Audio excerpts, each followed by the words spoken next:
You asked for it, we delivered. Introducing the Exodus NIS 204 diameter hunting arrow. This arrow was built with high-end performance and lightweight construction in mind, bringing you big-time results from micro-diameter arrows. No, I'm serious. We wanted to build a more accurate, faster reacting, and more consistent flying 204 diameter shaft without the frustrations of poor quality components. That's why we source the most precise archery components and carbon fiber materials available to tailor build you the best possible hunting arrow for your bow.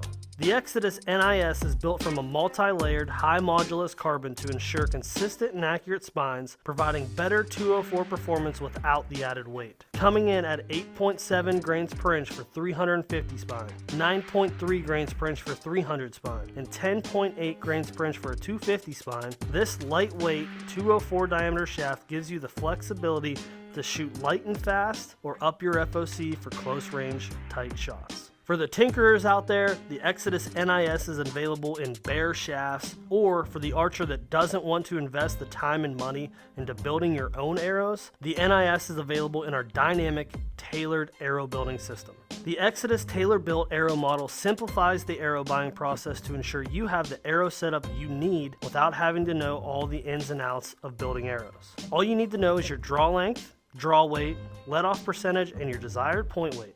We do the rest. Simply open the box and shoot. And if you have something different in mind, we can build that too. Just leave us a note in your order. Every order is built with match grade proprietary components that are weighed and sorted down to 0.2 of a grain with final build tolerances of plus or minus 2 grains. Front ends are built squared and chamfered to ensure concentric fit with your choice of aluminum or stainless steel half-outs. The carbon inner tube strengthens and stiffens the front of the shaft, giving you an arrow that recovers quicker, increases structural integrity, and carries more energy downrange where it matters most. To ensure arrow-to-arrow accuracy, each tailor-built arrow is spine aligned after the arrow is cut to eliminate inconsistent flight in your batch of arrows. And to take it a step further, each order is fletched from the same jig to provide exact tolerances from arrow to arrow. Although the Exodus model isn't fully customizable, we wanted to provide archers with a wider choice of vanes and vane configurations. You have your choice of all-white Q2i Fusion X2 in 3 or 4 fletch, black and white Fire Knock Arrow Vane 2 in 3 fletch, or the AAE Hybrid HP in 14 different color options. At the end of the day, arrow options are seemingly endless. But I promise you this, nobody is building your arrows with more care and more precise craftsmanship than the team here at Exodus. If the Exodus NIS sounds like the hunting arrow that you've been waiting for, click the link below to learn more.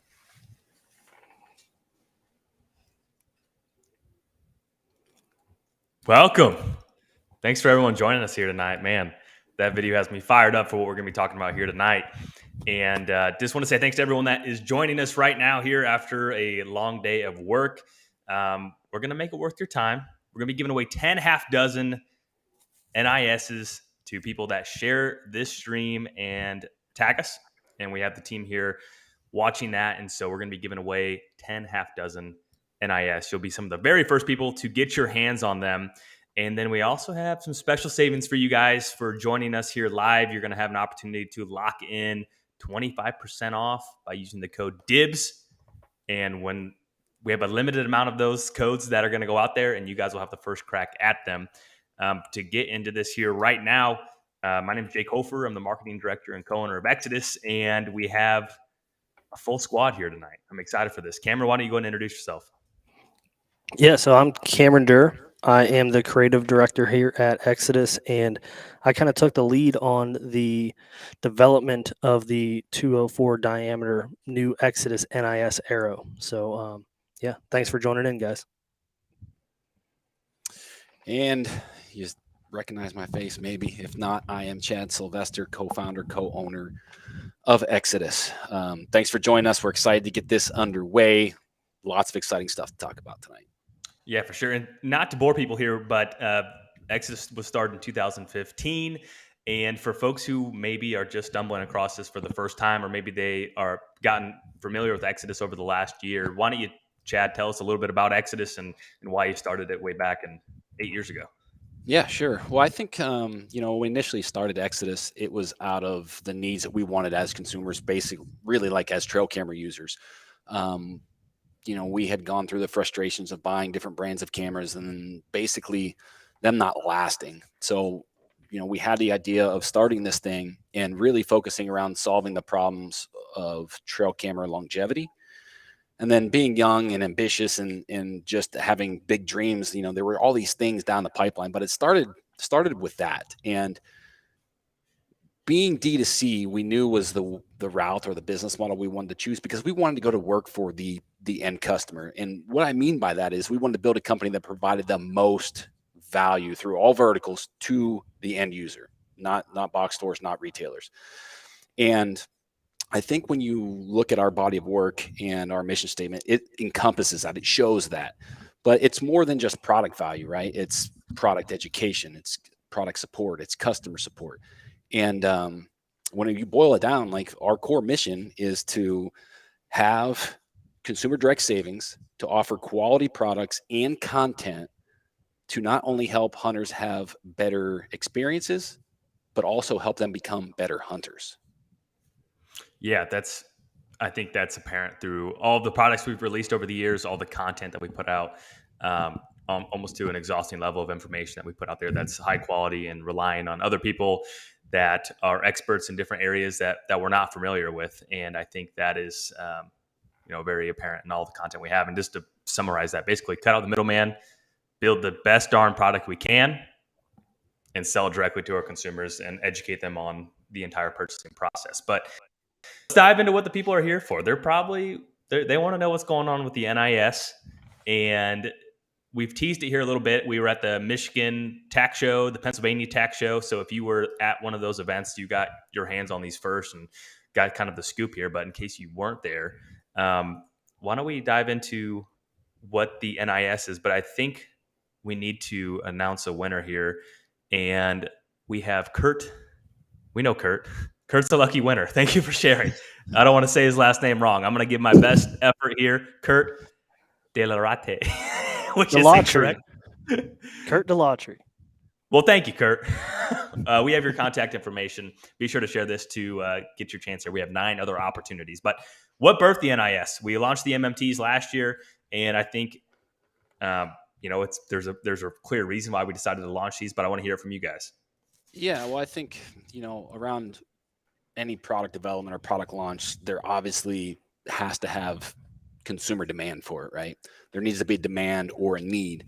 But for us going into the archery vertical, I mentioned in just a couple minutes ago that we had big aspirations as Exodus, not just being a trail camera company, and we had the thought of this online arrow builder, back in the day, whether that was 2015, 16, 17.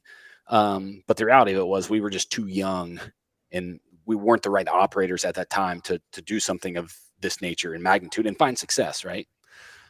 So for us going down into the arrow category or that marketplace, there was a strategic plan there.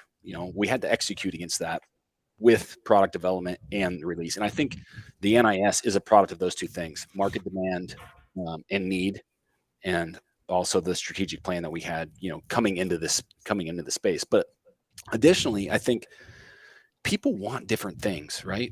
Something that is important to one guy or gal may not be important to the next person.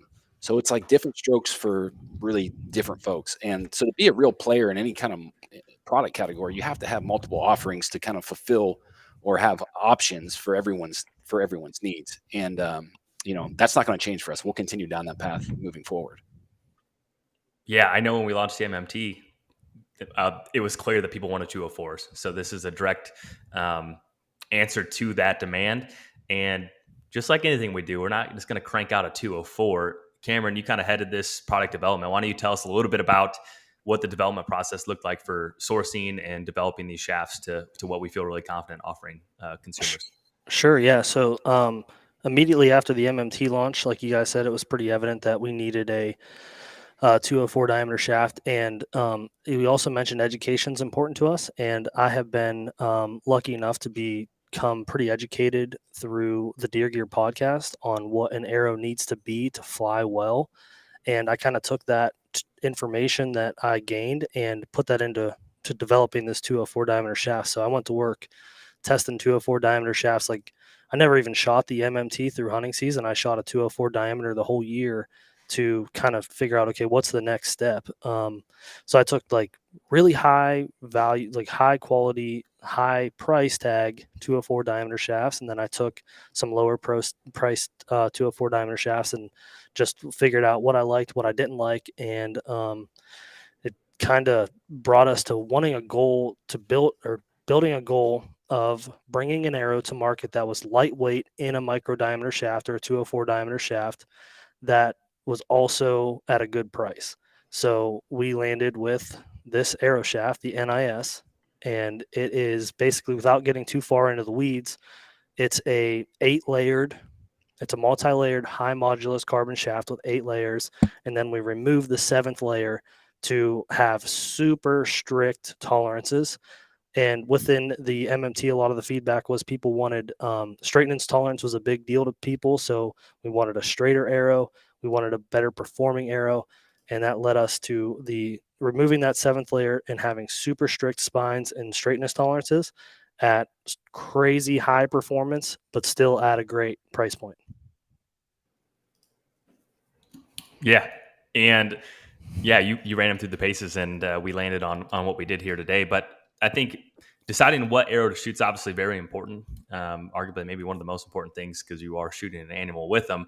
Why should someone consider switching to the NIS or taking a really hard look at it? And there's a lot of things. If you listen to the Deer Gear podcast, you realize there's a lot of factors that go into this decision. But just give me some of the high level items of why someone should consider shooting the NIS. Sure. So a lot of it builds down to the way we're building the arrow themselves, with the super high craftsmanship that we're putting into this. But one of the shortcomings, the smaller the inner diameter of the shaft becomes, the worse or the more variance you have with components, as component manufacturers have to meet the demands of the arrow manufacturers. So they have to build components that are going to fit a wide variety of different arrows. And in the 204 diameter sector, you have arrows that will fall into like a 0.201 inner diameter all the way to like a 0.207 inner diameter. So when you build that arrow, you have to make up that gap somehow, and it's going to be used with epoxy or glue or whatever you're using to build that arrow. What we did, we developed the NIS with a true 204 diameter shaft, and we source components that are built for true 204 inner diameter shafts. So there's no play. So you don't have any variance within the build. They're all going to be super straight. They're going to be square, like the performance, the precision inside the bill, everything is built for this shaft. So that is one of the biggest points. And then the weight options are more flexible in the 204 diameter shaft. So it's a lighter weight shaft itself, GPI wise. We're going to be at 8.7 grains an inch for a 350.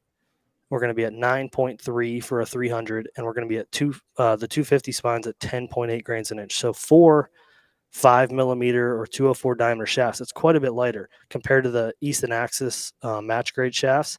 The 300 spine is 10.7 grains an inch. So if you want to get lighter and faster, that you have more variability there.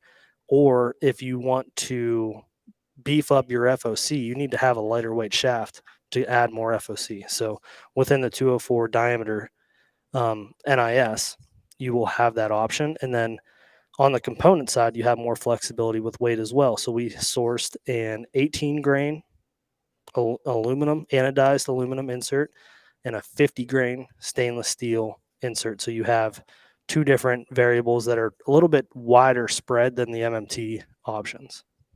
Mm-hmm. Yeah, and I think those are all really important. And beyond that, regardless of what arrow you order from Exodus, I think it's kind of a crapshoot sometimes. Like there's really good archery shops. There's some ones that maybe aren't as good, or maybe you have a guy that just started that week and he's building you your dozen arrows for the year. And I don't want to risk that personally. And I think that anyone that orders any arrows from Exodus can have the utmost confidence that they're getting a really darn arrow, really great arrow with a high level of craftsmanship. So Chad, why don't you break down what that looks like start to finish?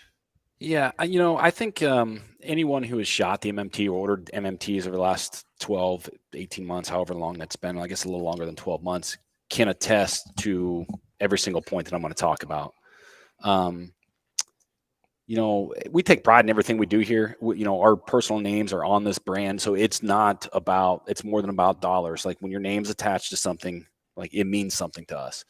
But I can say like there is no company putting the level of personal craftsmanship into these builds, into your arrow build, the way we are. And like it's just not happening.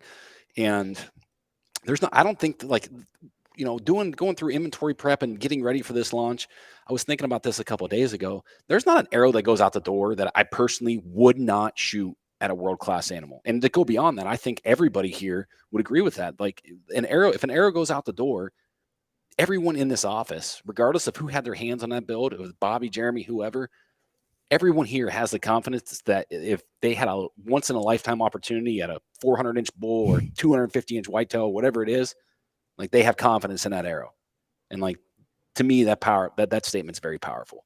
But beyond that, the arrow to arrow consistency is something I think is a very big deal. And when we launched the MMT last year, I think that we probably breezed over that point. And, again, listening to feedback, that is what blew most people away. Because typically when you go buy a dozen arrows, there's 3, 4, sometimes 5 that don't fly. And you end up with the, arrows in the back of your truck numbered 1 through 12. And you have that one arrow, right? The kill arrow or 2 kill arrows. So, and those are the first 2 pulled out of your quiver. You don't have that with our builds. And I think that's ultra, ultra important for people to understand. But that's not just out of the box, like design. Like there's a lot of labor that goes into the build process to make that happen. Like straight out of the box from the shaft factory, we're spin testing these shafts, right? We're squaring and chamfering the front ends. We're board brushing the front ends before those CTIs get installed. When the CTI gets installed, the shaft gets spun again. And if there's any single little wobble there, we're spinning them and hydrofloating the front if needed. But I think one of the most important things is kind of this next kind of key point. These arrows are spine aligned after they're cut, not from the factory. And Cameron, why is that important? Yeah, so that's probably the biggest factor into why all of these, you can trust every arrow that comes out. I mean, you can get to that point in different ways, knock tuning or whatever, but we save you the time there. But the importance of spine aligning prior or the post cutting is that spine in the shaft is like a spiral. So you have multi-layered shafts, and every layer that you add to the carbon, you get more material. So your spine, unless it's an aluminum or extruded arrow, is not a straight line. It's spiral. And as you move down the shaft, you reach different points of the spine. So we're spine aligning these, marking the weakest point of the shaft. Once the insert is inserted into the arrow, the spine is going to be changed. Once you cut the arrow, the spine is going to be changed. So, for instance, say you have a 29-inch arrow, and then like, well, I'm going to cut it down an inch. You could be 5 to 10 degrees off that spine just by cutting it an inch.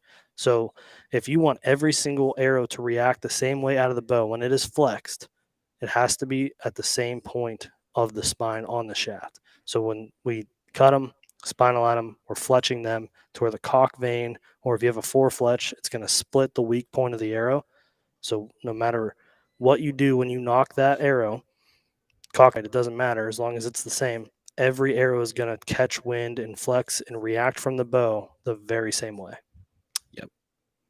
And to your point, there's different ways to obtain that, right? So you can go through the bare shaft tuning process and you're knock tuning. I've done that a couple years ago.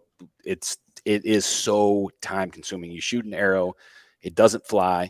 You turn the knock a quarter turn, you shoot it. Maybe it flies, maybe it doesn't. You pull the arrow, you turn it again. Then you make a bad shot because you torque your bow. So you have to throw that shot out the window. It is so time consuming to knock tune. And essentially you're doing the same thing. You're trying to spin that knock so it's aligned on your spine of that shaft. And you're doing that for all 12 arrows. We do that for you. When I did that with a dozen arrows, I don't know, it's 3 years ago, I guess now. I'm talking 40 hours, maybe. Yeah, 40 hours, maybe 40 a week. I don't know if it was quite that much, but it takes a tremendous amount of time to do that, and we do it for you. Yeah, and with precision equipment. On the note on spine aligning, there are factories or other manufacturers that are giving you a spine aligned shaft, but that is at a full length. So it's a big difference when you cut it down and add that insert. So if that is the biggest key to how the arrows fly the way they fly. How many, just as a rough percentage, how often, let's say out of all the places you can buy arrows, how many people are actually taking that process and doing it for you before they ship them or hand them off to you? I mean, 20%, 10%. I don't know that anyone here can throw a number on that, because Fire knock dealers. you don't know. Yeah. But I've purchased, I don't know, over the 20 years I've been bow hunting or whatever, I've probably purchased 5 or 6 bows prior to Exodus from different shops. And obviously with the bow, I'm usually getting arrows. I've never had a single person do any of that. Mm-hmm. It's, hey, this is the right spine for you. These will work. Shoot these. Yep. Shoot them through paper, normal process, but never to this extent. Yeah. Huge time saving, and also just have the utmost confidence when you start shooting them right out of the box too, which I think is really key. With the builder, you're getting the exact setup that you need for what you're inputting. So I think that's really important. I think it's time to give away another half dozen. Gail Hess, congratulations. Send us an email at info@exodusoutgear.com, and we will get those out to you. Really appreciate you sharing that. And should we do 2? I feel like we skipped one.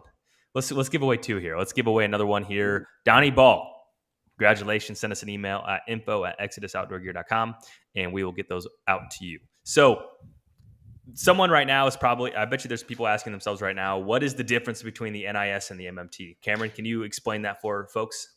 Sure, yeah. Outside of the diameter, that's the biggest thing. But the MMT is a weaved shaft, so it has a carbon weaved material on the shaft. That does some things for the MMT, adds durability, and it's a super safe arrow. The way that if you do end up having a break, the way it breaks is really safe. It's a proprietary carbon weave shaft. The MMT, or for the NIS, we took that weave out because we wanted to focus on 2 things. We wanted to focus on weight and performance. So removing the weave, we have a lighter shaft and we have a faster reacting shaft. So the weave kind of slows down the recovery time, and taking that weave off, you have an ultra high reacting arrow. So it spends less time flexing down range. So you're going to have even more energy at the moment of truth. The MMT already recovered super fast. The downside to a 204 diameter shaft is that the wall thickness is a little bit heavier. So you would tend to get a slower reacting shaft, but removing the weave, adding that CTI to the shaft, it's a crazy performing arrow. And then outside of the weave being removed, we have the 2 different weight insert options in the 50 grain stainless and the 18 grain aluminum. And then just the pure mass weight of the shaft is going to be a little bit lighter. Got it. Yeah. Those are all important things. And what else? I mean, tell me who this arrow is great for. Like, tell me, the guy that's listening, he's like, what do I want? But it looks like Chad wants to interject. So what do you got? Well, one thing that we've kind of buzzed over on, I don't know that anyone here is like on the FOC, the extreme FOC train, if you want to call it that, whatever. But if you are, that build is more, the NIS is more capable of a high FOC build because of that design. And Cameron's kind of mentioned that a little bit than the MMT. So going back to like, what are the differences around the MMT and the NIS? Like, we've gotten a lot of inquiries over the last 12 months of guys wanting to run a 200 grain broadhead, and they want even more weight than outside of a 175 or 200 grain broadhead, because they want to have 18, 19, 20% FOC. We're not big fans of that, like, just to be clear, but it's, again, different strokes for different folks. If you have confidence in that, by all means, let her rip, right? Those builds are much more obtainable in the NIS than they were the MMT because of the way it's designed and built. And to take that a step further, for those guys that want to, I've talked to a lot of guys, I don't know, the last 6, 7, 8 months around this topic. And in my opinion, it is better to add the weight or carry the weight in your broadhead because the added structural integrity than the insert itself. Typically, one problem, and we haven't talked about this, but in traditional 204 builds with components, and this is seen even on the 166 side, is those failures typically happen around those components. Like there's a certain spot or a weak spot in that shaft because of the component design and how they're fit together and how they're built. Again, some of it comes back to tolerance, some of it comes back to the components themselves. But a lot of that's eliminated with this. And one other thing too that was consumer feedback, and removing that weave does is creates a straighter. It's easier to get a straighter shaft. Yeah. So the NIS has stricter straightness tolerances than the MMT. The MMT is going to be at like a 0.006 thousand straightness, and the NIS is going to be 0.003 or under. And again, that's something that we're not. It's not a huge marketing thing for us, and we don't. We're not going to put 0.001 thousand straightness on this arrow because that's not what's super important about the build. But for the folks that want to have that confidence that they have a super straight arrow, the NIS does have stricter tolerances. Yeah, those are all excellent points to consider.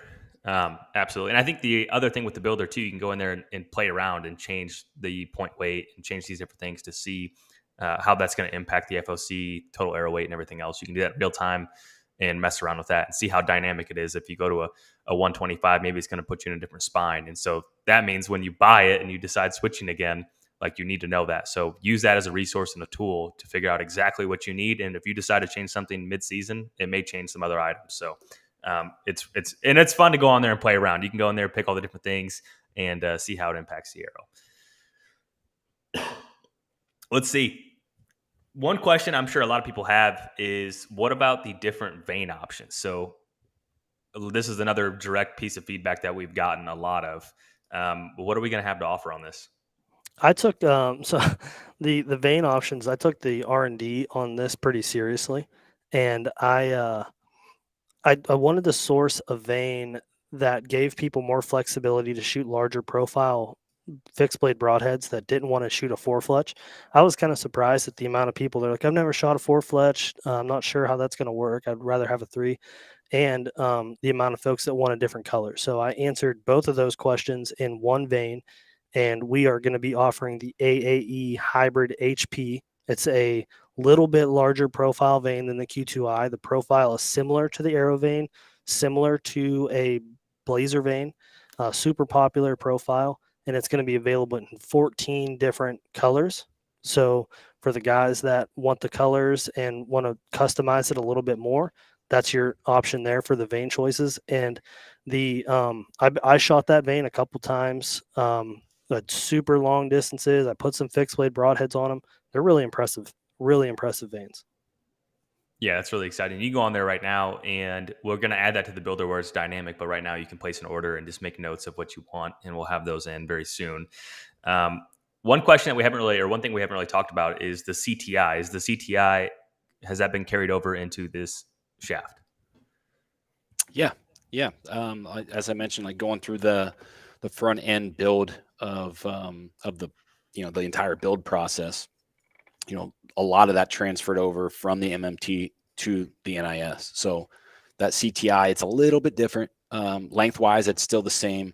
I think those are coming in at 22 grains versus 30. So they're a little bit lighter, again, trying to cut the weight down on this particular arrow shaft. But the CTI is still in there. Okay, perfect. All righty. I think it's time to announce another winner, Alex Cusick. Congratulations. Send us an email at info@exodusoutdoorgear.com, and we will get you a half dozen arrows over to you guys. Let's see. Okay, so something else that I'm sure people are thinking, people want to shoot. Maybe they just left the tack and they lost all their arrows. Maybe they're just getting the bug right now. If someone ordered the arrows tonight, when can they expect them to their door? And this is the reason I asked this is sometimes it's really long for other online platforms. And I get it. It's a lot of work to do these, but when can someone expect an arrow if they order them today? Yeah, if they order tonight, they'll ship. They will ship on Tuesday. They would ship Monday, but I think they got something going on with the post office and UPS, FedEx. Everyone's closed down for some reason. We got that alert today. So if they ordered today, they would ship on Tuesday, and they would be at their doorstep more than likely Friday COB. But there's a lot that went into that, right? Like, so this last week has been a little hectic here. Like on the operations side, we've been prepping to make all this stuff happening because we know from like last year, there's a tidal wave. Like we launched that MMT last year. There was a tidal wave of orders. There was more support than what we had initially thought. So, knowing that, we did a lot of prep work to get ahead of that flood because we know it's coming, especially with the DIBS, 25% savings coming in, because that won't last long. Like that's not forever. So if you're interested in this NIS build, like be sure you lock that in and get your savings now. Mm-hmm. Yeah. And just to make this crystal clear, Cameron, explain who this arrow is great for. So like Chad mentioned earlier, it's like kind of different strokes for different folks. But the 204 diameter, the Exodus NIS, it falls along the lines that a lot of people talk about, with a smaller diameter shaft having less wind drift or increased penetration because the smaller surface area. If you fall into that category, this is the arrow for you. And for me, I like the mix of strength to weight ratio that it offers. It's not super heavy to get that more durable arrow. It has a great flight characteristic. The recovery time is outstanding. And then you put the CTI, which for Trey's asking what CTI is. It's the 6-inch carbon tube we insert in the front 6 inches of the shaft. It does a ton of things for the flight of the arrow, faster recovery, increased structural integrity. It makes the arrow itself just more forgiving. So you don't have to be perfect. The arrow is going to make up for you. And then another thing that the 204, the Exodus NIS does for you is it gives you options. So my hunting setup last year, I talked to a lot of people at TAC about this too. When they're like, okay, should I choose aluminum or stainless? The options are really great if you are a whitetail hunter, primarily whitetail, and your shot isn't going to be past 30 or 40 yards. That 50 grain stainless insert is awesome. The super strict tolerances, that insert itself was redesigned for this shaft. And then if you do different things with hunting, you hunt out west, or you shoot 3D, or you do different things with the same arrow, the aluminum option allows you to play with your broadhead weight more and not get into a weight that you're not happy with. So just for instance, I'm a 27.5-inch draw, shoots 70 pounds, shooting a 300 spine NIS. And the total arrow weight is like 430 with the 18 grain stainless. If I want to go up to the 460s or 470s, I just bump up to a 125 or 150 grain broadhead. I can't get any lighter than that, but at that option already, it's super light, super fast with a great trajectory, but still packs a punch. Got it. Yeah. Let's see. I think you mentioned you broke down kind of your general setup, but just Buckslayer asked, what was Cameron's hunting build last season, and which insert and vein configuration? How did it perform? So I went with a 3-vein Q2I with a 3-degree offset, shooting a 4-blade fixed broadhead. And the arrow last year weighed 444 grains, 18 grain aluminum insert. And for whitetail hunting out in North Dakota, I shot 100 grain broadhead. For whitetail hunting here in Ohio at closer range, I shot 125 grain broadhead. Is there anything you're going to change for this year after that? I'm going to switch to the AAE hybrid HP vanes. Just for the larger profile. I like the flight of them. They're pretty quiet. I like the stability a higher profile vein gives me than a lower profile vein, but I don't want the 4th vein for the added drag and slow my arrow down and all that. Got it. Okay. Let's see. we'll open it up for questions here. If you guys have anything specific, we're happy to answer them while we're all here. Goal would be, okay, can you choose left or right vane offset, or is it all standard right 3 degree? We'll build you whatever you want. As Jake mentioned, at the very bottom of that builder, there's a custom order inquiry. So if you want a specific offset, left or right or straight, we'll build it for you. Now, the only caveat to that is if you do select Aero Vane 2, those can only be installed straight, and you always have a right rotation on that shaft from that vane. But outside of that, whether you're choosing the AE hybrid or the Q2i Fusion X2, whatever you're looking for, we can build it. Got it. Winner number 5 for one of the very first arrows, Jonathan Myers. Send us an email, info@exodusoutdoorgear.com. And let's see. Let's do 2 here. So then we have Josh the Sure. Sorry if I mispronounced that, buddy. Dude, I'm so glad that you have that responsibility and not me. Info@exodusoutdoorgear.com. Josh, send us an email. Let's see if we have some other questions that rolled in here. Charles said thank you.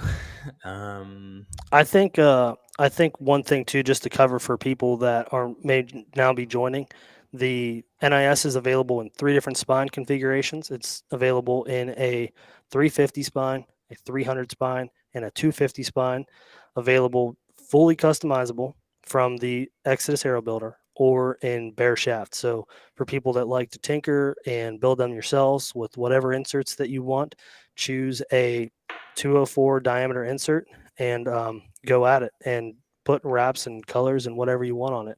But for us, they'll be you'll have the 2 stainless steel aluminum option, the AAE hybrid HP, Q2i Fusion X2, or the Aero Vane 2 vane options. Josh says, heck yeah, I never win anything. Your lucky day. That's funny. Also, let's walk through the bare shaft options too, just crystal clear for the MMT and the NIS as well. Those are on the site. Those are available right now. If that's something you guys want to do and you believe in your process, or you have something that you want to do or mess around with some different options, we have that on the site that's available right now. A lot of arrow wraps. A lot of arrow wraps. People want them. They can put them on. They can get themselves some bare shafts and do that build and put their personal touch on them. Whatever they're looking for, whatever floats their boat. Alrighty. We'll leave it. Okay, I haven't screened this, so I'm just going to read it here real quick. Had a little knock left issue after bullets through paper tuning bare shaft. I was told tacks weren't tall enough to help my iron will 125s. Will QTIs help more? If in that situation with an iron will, I don't know if he's shooting the 1.5 inch cut or the smaller one, but I would go with the AAE hybrid HP. It's specifically designed. The reason I chose it was to fly those fixed blade broadheads a little bit better. You can do a 4-fletch Q2i and you're going to get a similar result, but you don't necessarily need the 4 vanes on that. You're going to increase the drag, and the 3-fletch hybrid AE HPs are the vane for you. The one thing I would recommend on that, and again, like that question, there's probably more layers to that. But if it's very direct, the one thing that I'd recommend doing with broadheads is like walk back tuning or French tuning, where you're hanging string or making tape with a T on a target, and you're shooting multiple arrows and making sure that they're all reacting and doing the same thing. You get in those situations like if you have one bad shaft or you're doing something different with your bow, and like you can give false results. So just make sure before you go down that wormhole that is the actual problem you're trying to solve. Mm-hmm. Something we did not really talk about is the fire knock, a lot of knocks that we have that are available on the site. So you can buy those straight from the site. And are those coming installed? I'll let you guys answer it. Yeah, we will fully install the fire knock option. So that is installing the end cap, and we send the battery and the circuit board separate and have you install it, because you can get some in shipment, they'll turn on and then your battery will drain. So the end caps are installed, but the circuit board and the battery and the knock assembly, that's assembled but outside of the package. Mm-hmm. Gary loves the white labels. That's by design. He mentioned that's great for pass-throughs. So that was definitely by design. Lucas had a good point. He wanted you guys to talk about the story of the guy that bought some arrows before the Kentucky opener. We had a one-day build and we shipped them, and I guess he forgot them at home. Do you guys remember that?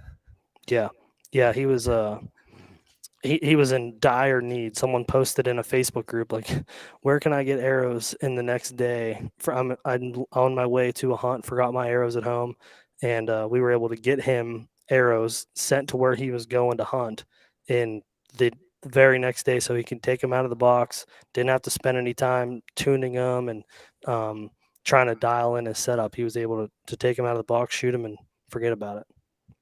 Did he kill? I don't know. If he shot an MMT at him, I'm sure it killed it. I mean, that is a great point because we keep all customer data on what their orders are. And so if you are ever in an instance where you're on a trip and you lose all your arrows somehow or whatever the case may be, we can actually build those and ship them right to wherever you're at. And you have them matching everything. You don't have to change your site. And it's like, boom, you never lost them. Yeah. And even if you're an existing customer and you have your bow set up, right? Like your sight tape is freaking dialed, like you spent your time, your site is on point. We have all of that order information that we save for those reorders, so we can match, that build plus or minus 2 grains. If you want to play with an NIS and you're previously shooting an MMT, like let us know, because we can do as best we can to get that weight lined up to be relatively close. Now you're going to have some different flight characteristics, but weight wise, we can still get that arrow using your past order information and get it close.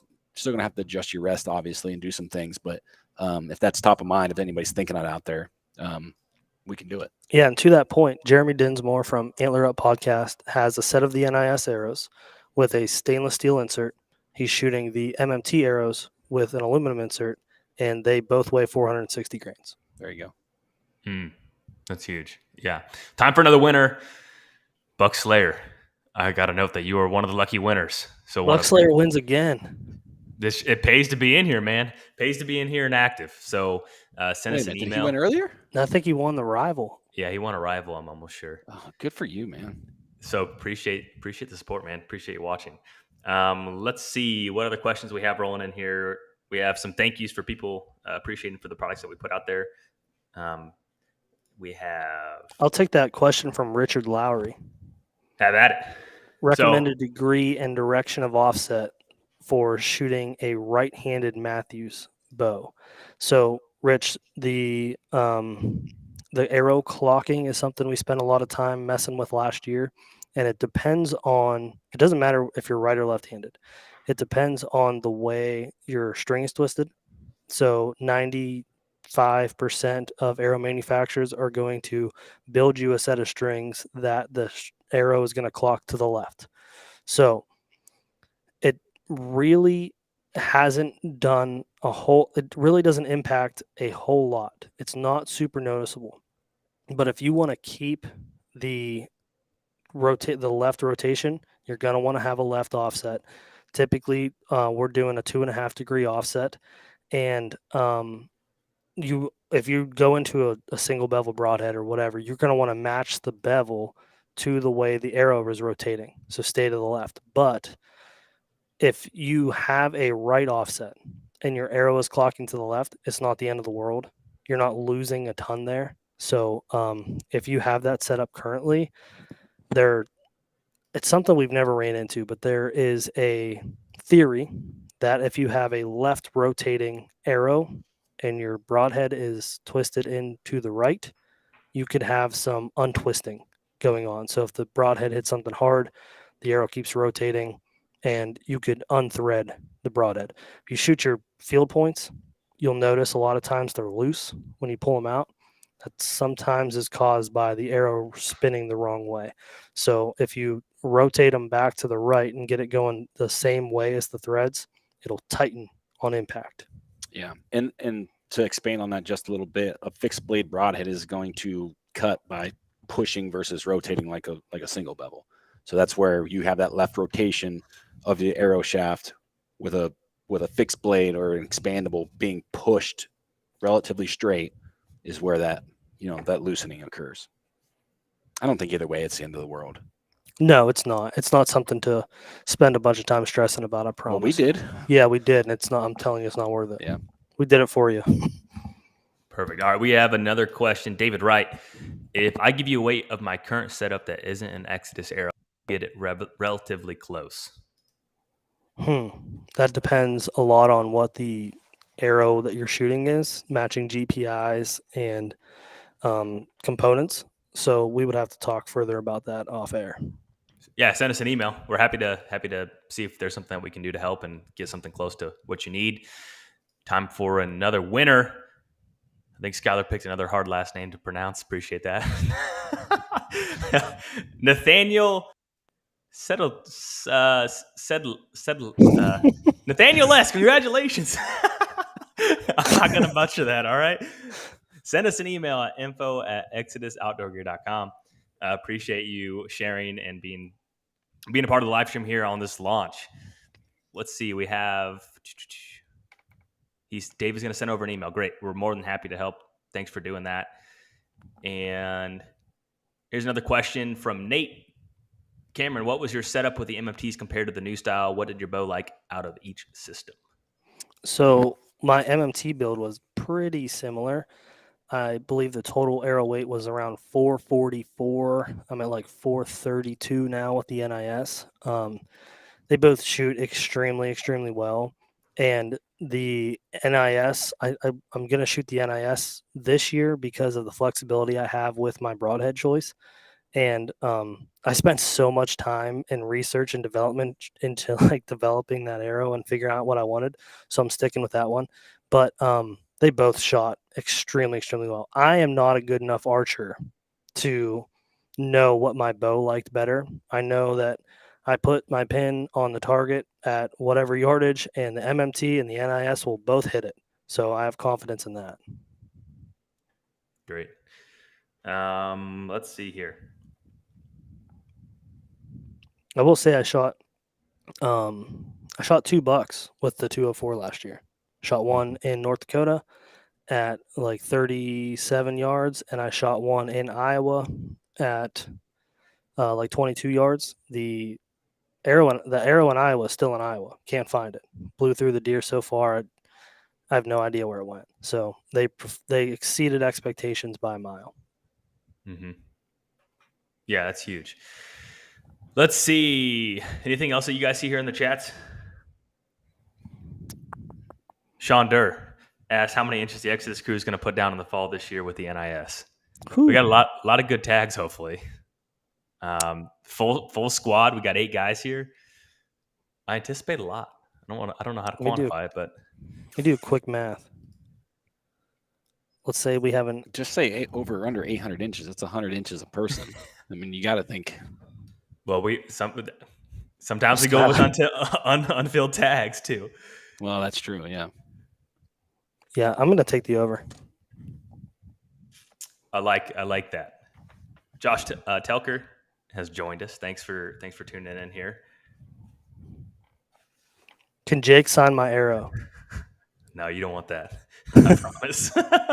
It'll make the arrow worth less. All righty. We have one more winner. Skylar, can you queue up another winner while we answer this question? Do you have a recommendation reducing component weight and shooting a heavier broadhead?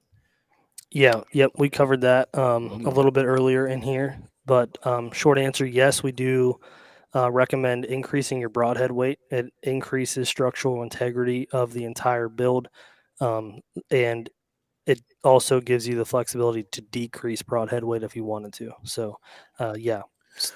One thing on that, just to make sure, like people might be joining this at different points in time, but when you start playing with broadhead weight, and I know that we've mentioned this, but it changes how your spine reacts. So like if you're one of those guys that's on the edge of a 300 and 350 or a 300 and a 250, when you adjust your broadhead weight, like that could change the spine that you need to be shooting. So just as Jake mentioned, as you're in there playing with that builder, and if that's running through your mind that you want to play with different broadhead weights, make sure that you're plugging that stuff into the dynamic builder And it's ensuring that, you can do that with a 300 spine, that you're not going to be in two different shafts, because that's like, you will become ultra frustrated if you're way over spined or way under spined.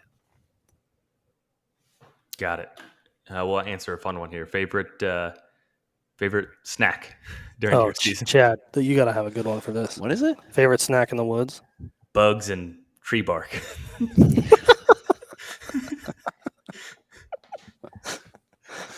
Yeah, man, I just don't pack snacks. A dip. Shot of nicotine. It would be nicotine and a protein bar probably. Although I will say, having hot coffee in the morning I used to not do that. This is Chad's age showing. When I truck camped and stuff, like Southern Ohio, like it would just be literally a case of protein bars and water. That was it. Mm-hmm. Maybe some apples. But having hot coffee in the morning, dude, I'm telling you, man, it can change your attitude a little bit. It's the right start you need. Yeah. Yep. I'm a Jolly Rancher guy. Good choice. I like the Uncrustables. Those are a good snack. Those are good pick me up. Put them in the freezer and then they'll thaw, hopefully, depending on the time of year. Let's see. I'll let you guys answer this. I'm going to be toying around. What broadheads do you guys use? So I'm probably going to do some toying around this year as well. But in the past 4 or 5 years, I've shot the Afflictor K2 hybrid in 100 and 125 grain. It's like a 4-blade. It's a 2-blade with bleeders, but it's more like a traditional 4-blade broadhead. Loved it. But I do think I'm going to just experiment a little bit with some other ones, Tooth of the Arrow or the Grizzly Stick Samurai. Yeah, I've shot the same head for, I don't know, a number of years. Prior to that, I was shooting Ramcat, like the head, like the flight characteristics, but just those damn little screws come loose in your quiver, and they're a pain in the butt sometimes. Prior to that, I was in mechanicals because I didn't know anything.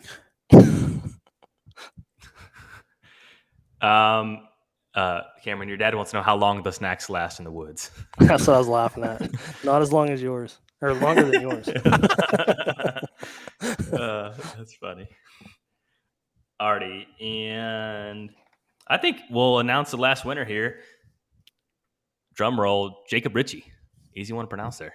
Thank you so much for joining here, and we're going to get you a half dozen of the NIS. Send us an email, and we'll get all your specs and have those built and out the door to you for a little bit of summer shooting here. We'll leave it here for another moment or two, and then we'll close it out. Just want to say thanks so much to everyone that joined us here. You can use the code DIBS to save 25% off. That's pretty aggressive savings for a product launch. We just want to get these in your guys' hands, and we're really excited for that. And then we're going to do this too. So if you order an NIS and you leave a written review on our website, good, bad, indifferent, we just want to hear what your candid feedback is. We're going to check those every single Friday, and we're going to send out some free Exodus merch. So you can win a shirt that Cameron's wearing, or you can get a Scrape t-shirt, the one I have on, and just go and do that. And that's the only way we get better. We'd love to hear your guys' feedback. It's important. And we get another comment in here. Yeah. Charles Parker, Chad, wondering if you remembered to wash the shampoo out of your hair this morning, or if you rushed out too excited for this live show. That's a dedicated listener right there, if he remembered that tidbit from a couple weeks ago. So did you? Yes. Okay. All right. I remembered. Very good. All righty. Well, perfect. Just want to say thanks once again. I want to say thanks to everyone here at the Exodus team that has a huge part in our success here. I want to say thanks to Cameron for developing these and testing these and being the head of this project. Definitely the guy for the job. I want to thank Lucas for making this stream go smooth and lining everything up and cranking out all the content. I want to thank Skylar for helping with all the content as well. Jace getting our orders out and fixing cameras as they come in that need to be fixed. I want to thank Bobby for the utmost craftsmanship. You're the guy for the job. You do an excellent, excellent job. So I want to thank you, and also Dylan for handling customer service. So we have a great team here, and just want to say thanks to all of their work, and I think it reflects the product. So thanks to everyone that joined us here today. And if you guys have any questions that we didn't answer, feel free to send us an email. We're happy to answer them. And code DIBS is live. The listing is live. Go scoop them up while the code is active.